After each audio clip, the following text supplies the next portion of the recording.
Hello po mga kaponi, magandang araw po sa inyo, sa mga viewers natin. Ayan, nandito tayo sa bahay. Hindi po muna ako lumabas ngayon sa ating mission dahil nung nagpabahay ho tayo, yung 3 days nating pagtatrabaho doon sa bahay ni tatay. Pag daytime, tatrabaho tayo. Maano yung panahon, maganda, umaaraw. Tapos pag uwian, mga bandang hapon na mga 5, biglang lakas ng ulan, naabutan kami ng ulan, mababasa kami. Kaya ng 3 days na laging basa pag umuwi, medyo masama po yung pakiramdam ko. May sipon at saka may ubo ng konti. Kaya pahinga po muna ngayon. Pero pinapunta ko dito si Tatay Sulpicio. Siya yung ating bisita at kakausapin ngayon. Nandito po siya. Ayan si Tatay. Kumusta po, Tatay Sulpicio? Okay lang po, sir. Anong balita sa inyo? May dananim English? May girlfriend na? Hindi naman pwede tayo maghanap, sir. Hindi pwede. Nakakaya na tayo maghanap. Kala ko meron na eh. Kasi ilang buwan kaming hindi nakapasyal sa inyo. Kaya sobrang busy tayo sa mga pabahay, mga feeding, at saka mga gift giving noong December. Kumusta po? Anong balita sa inyo?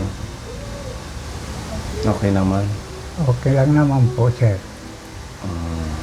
Nung last na pagpunta mo dito, na-mention mo sa akin na gusto mong lumipat ng bahay. Sabi nyo na gusto mong lumipat, pabalik ng San Jose, yung dati mong lugar. Noon pa yun. Ano lang yun, sir. Eh ngayon, maganda ng ano namin dyan, pagkasama-sama. So okay na, hindi ka nalilipat. Okay na po, sir. Maganda ng ano namin, usap-usapan dyan. Saan? Dito sa bagong bahay? Opo. Sila, yung mga anak mo? Opo. Saya na ang ano namin dyan. Maayos na. Kasama-sama. Opo, sir. Oo, buti naman. Sana totoo na, tatay. Totoo na po, sir. Kasi nung last na punta mo, sabi mo, ganun na parang pakita lang na okay, tapos hindi naman pala. Pinag-ano ko nga po yun, yung ano ko, sinabi ko na po sa anak ko, kay Cherlyn, na transfer na po yung senior citizen ko dyan. Hindi pa lang nalalakad niya dahil may trabaho siya. Humihina na tayo, di ba? Mas kailangan mo yung mag-aalaga, magparamay, lalo na yung mga anak mo. Dapat kumbaga, matapos na, matuldukan na yung hindi maganda. Hindi magandang sitwasyon. Nung magkausap-usap na kayo, di ba? Wala na po problema, sir. Buti naman, sana tuloy-tuloy na yan, tatay. Pag wala po akong ulam, humihingi ako sa kanila. Ganun na lang. Kasi tayo, kahit man tayo yung magulang, kailangan natin mas ibaba yung loob sa kanila. Kasi syempre wala man tayong pupuntahan, kundi yung mga anak mo lang at kapamilya mo lang talaga yung mag-aalaga sa'yo. Kagaya nito na, di ba, na-stop yung pagtulong namin. Dahil nga actually si Tita Tess ang tumutulong sa'yo buwan-buwan. Siyempre si Tita Tess na ano din, na parang walang pagbabago sa sitwasyon ninyo. Kaya ini-hold din muna ni Tita Tess para maayos kung okay na kayo. Tsaka nagka-problema din si Tita Tess nung nagbagyo last year. Yung mga family niya din kailangan ng tulong, kaya yun, na-hold talaga yung pagtulong sa'yo. Okay naman ang kalusugan mo? Okay naman po, sir. Nagme-maintenance ka pa? Matagal na po na hindi ako nakakahingi doon sa ng maintenance ko po. Pinakikiramdaman ko na lang po yung ano ko pagka medyo nararamdaman ko na ano yung katawan ko. Iniiba ko na ang pagkakain ko. Sa pagkain ko na lang po pinag-aanohan, sir, minimintin. Oo.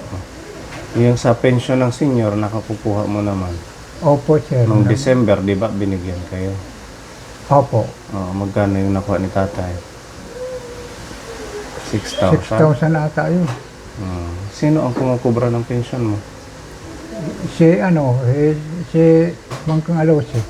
Ang pamangkin mo? Sila pa rin na ano doon, Nagpa-process. nag-aasikaso sa Kasi, San Jose. Dahil na doon pa naman yung resto ko. Kailan matatransfer tatay? Hindi ko nga po alam dahil hindi pa naumpisahan ni Sherlyn yung sinabi ko sa kanya na kako, mabuti kako kung kayo ng kako ang ano yun, mag-iintindi sa senior citizen ko para hindi na mapunta sa kanila yung binibigay ko. Pero binibigay nila sa'yo Ang alin. yung pension mo pag nakukuha. Basta ang sabi ko sa kanila, ang ano nila, ang pinag-usapan namin, kada 3 mil, 500 ang binibigay ko sa kanila. Kumbaga parang parang bayad sa pag-process, Opo, pagkuha sir. nila. Dahil ano naman ako sa pag-a-regular niya, pag-ano niya doon, Kumbaga nakikisuyo kayo. Opo. Aawa din ako sa kung ano-ano ang mga pinag-uusapan nila sa senior citizen. Siya ang nag-ano doon. Nag-i-inform sa'yo. Pag nag-meeting sila, Oo. siya ang nag-ano doon, aasikaso. Okay lang din naman kasi siguro baka kailangan nila. Mahirap Opo, din siguro naman. yung sitwasyon. Kaya kung ano ang mga ano doon, ano ang mga babayaran, kung wala pa akong pera, pinababayaran ko na lang po muna sa kanila. Tinatapalan mo na nila. Opo. Pagka ano na ako, nakasweldo, at saka ko na binabayaran sila.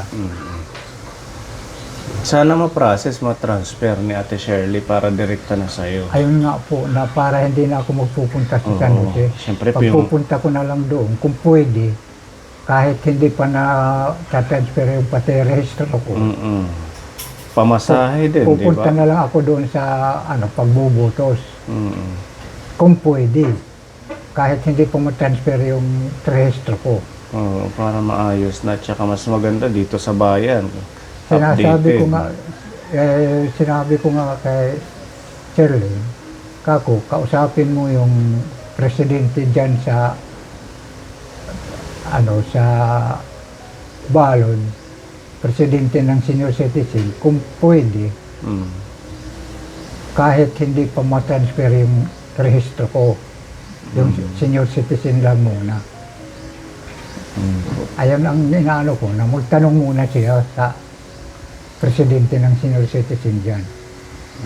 Pero hindi pa siya nakapagtanong, hindi pa nakapag-uumpisa dahil na aano siya sa trabaho niya. Ganun na lang, ipaprocess mo na lang kay Ate Shirley. Ayun nga po, sana ako sa susunod na pag-payout, dito na ako sa Balod Mas malapit sa bahay mo. Opo. Hindi na ako magpupunta doon. Tsaka wag nang lumipat kay... Di ba, pag lumipat ka, panibagong gastos. Hindi na po, sir. Tapos yung bahay mo, tatanggalin na naman. Gagastos na naman tayo sa ang mahal ng materyales, sa totoo lang. Okay Kaya, na po, sir. Hindi na po. Kung ano man, hindi ko sinasabi na hindi kayo in good terms ng mga anak mo, ng nakapaligid sa'yo doon. Pero kung ano man, kung in good terms or hindi, maganda siguro tiisin mo na lang kay wala man kang choice saan ka man pupunta if ever man na gusto mong umalis. Kung pumunta ka kay Kuya Yodo, yung pamangkin mo, gagawan ka ng barong-barong doon. Ganon din, gastos, pera. Baka mahirapan din ako doon. Oo, di ba? Yung sinasabi mo sa akin na gusto mo doon tumira sa kanila. Kasi may isang senior din doon na nanay yata ni Kuya Yodo. Tiyahin. Tiyahin. O di, mas magiging ano sa kanila, dalawa na yung alagaan. Okay na yan na nandyan ka sa mga anak mo. Okay na po. sir. Kailangan mas ano na lang, mas unawain din natin. Tsaka wala man tayong magagawa kay wala kang ibang pupuntahan. Ang ipinanalangin ko na lang po, sir, na Mm. maging maayos na yung ano namin dyan. Sana.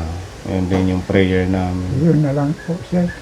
Wala nang mga away-away, bangayan sa pamilya. Kasi, Sa awa ng Diyos, kung ano ang hinihingi ko sa kanila, pinagbibigyan nila ako.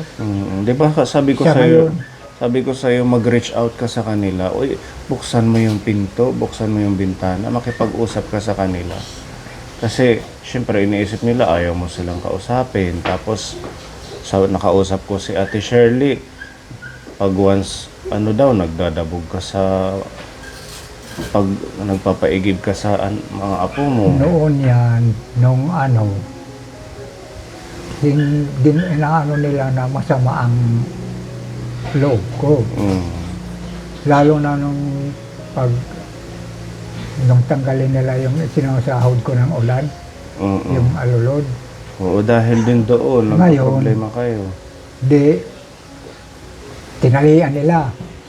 Ngayon, ayaw maputol. Di, hinatak ko, binigla kong ganunin. Mm. Sinabi niya, naggagalit ako. Mm. Ay, hindi naman matanggal yung inaano kong pinatanggal ko yung tali. Opo. Hindi naman matanggal-tanggal. Mm. Ang ginawa ko, bigla kong Hindi ginanon. lamang ganyan. Kaya sinabi nila, nagdadabog ako, gagalit ako. Mm. Doon yan.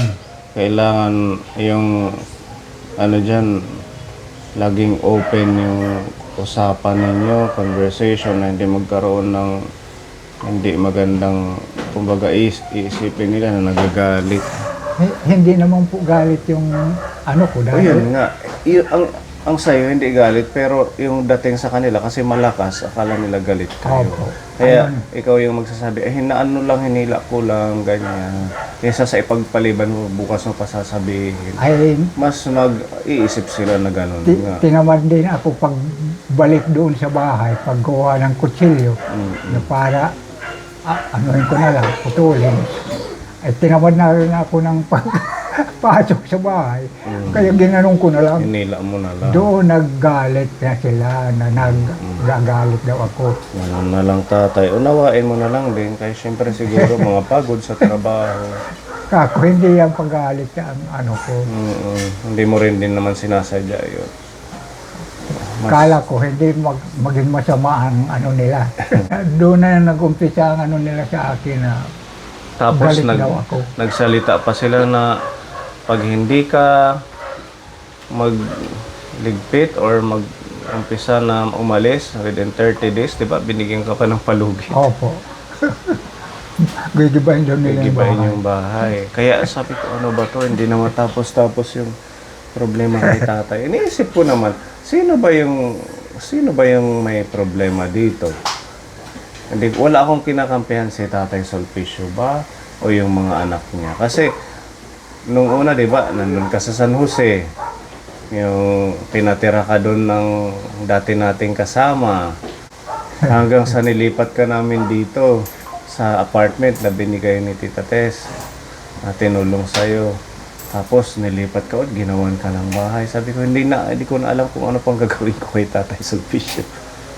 Kasi syempre, kumbaga meron kasing hangganan din yung mga sponsor kung hanggang saan sila tutulong sa iyo sa mga nililingap. Kaya yung kung ano man ang naitutulong, pahalagahan. Kasi nung unang pabahay natin sa'yo doon sa San Jose, giniba lang din. Tapos itong bago, sabi mo gusto mong lumipat. Kaya parang na-stress na rin ako, gigibain na lang.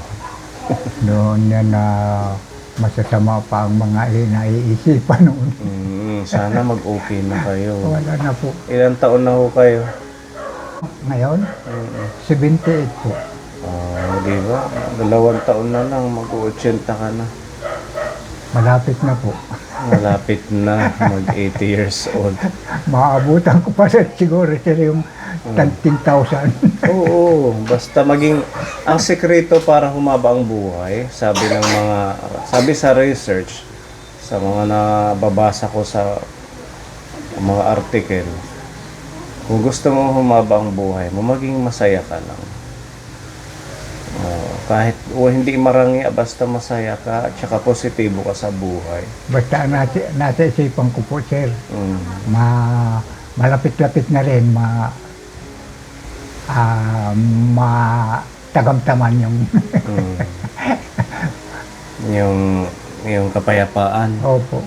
Kapayapaan sa isip at damdamin.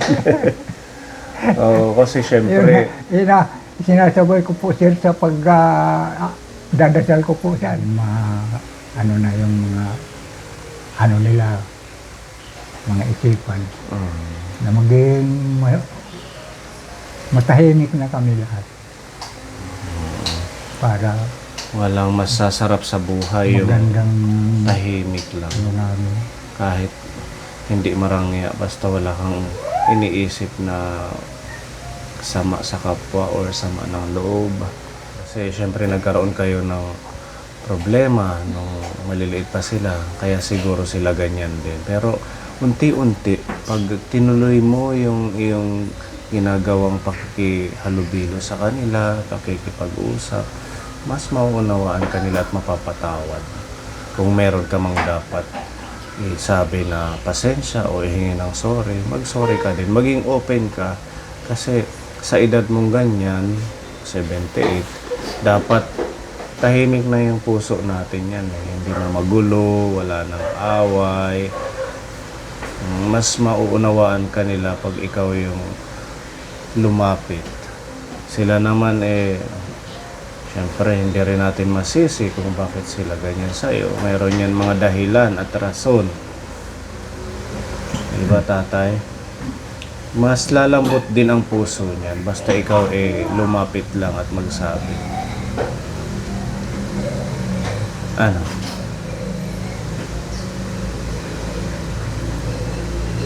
Baka may sasabihin ka pa.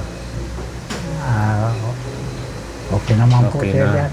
Okay na po sa akin yan. Huwag na tayong lumipat, ha? Hindi na po. Mm. Wala na po akong isip. Kaya hindi rin ako nagpupunta na doon kasi iniisip ko sana maayos muna yung hindi pagkakaunawaan ninyong pamilya. Kasi nakakaano naman din na pinapakita mo sa vlog, sinasabi mo na okay na nung last na vlog sa'yo na okay kayo tapos hindi naman pa pala. Sana itong pagsabi mo sa amin na okay na Ito kayo na ay po, talagang okay. Ito na po ang totohanan na po yun. Ayan, buti naman. Hindi na po mag-iba niya isipan namin. Basta tuloy-tuloy din nila yung pag-ano nila sa akin. Dahil ako, nanihingi lang ako ng mahina na panghihingi. Kung bigyan ako o hindi, wala akong magagawa. Salamat kung bigyan pa ako. Kung ganun na lang, tatay, ha? Okay na. Meron kami ditong ibibigay sa'yo. Galing sa ating sponsor. Lang po kukunin ko. Ito po, may pinapabigay si Tita Bebelyn para meron kayong pagkain, stock. Mga 10 kilong bigas. Tapos mga groceries, tatay. Huwag na natin tanggalin, kaya para isang dalahan na lang. Bigay po yan ni Tita Bebelyn, may mga Nakikita naman po dilata. nila. Oo, at saka biskwit, may gatas, may mga extra na pagkain. Pagmamahal sa'yo, talagang 2,000 po na blessing ni Tita Bebelyn.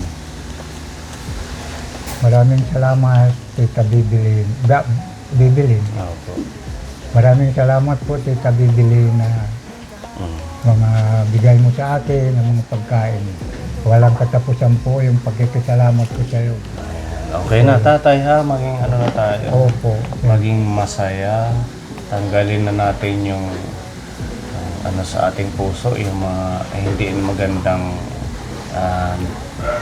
impact sa kalusugan kasi yung may galit, may puot, may sama ng loob. At ikaw mas dapat umano ka sa ating Diyos para mas maintindihan mo kung ano ang Ayun nga po. dapat mong gawin. Oo. Kasama ko po yun sa pagdadasal ko po. Ganun na lang. Ayan. Maraming salamat po, Tita Bebelyn dito. Ipapahatid na lang kita kay Mami Lee. Andito siya.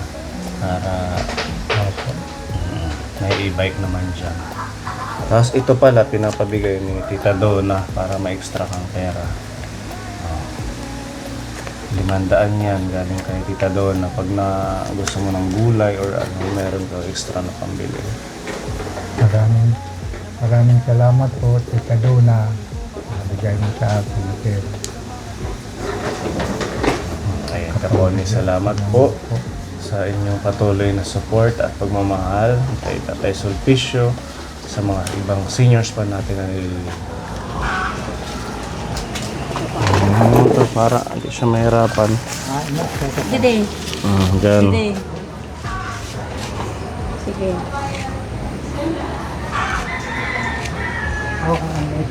Oo. Tungtong itim siki. Sige. Sinigit na lang ni Baba.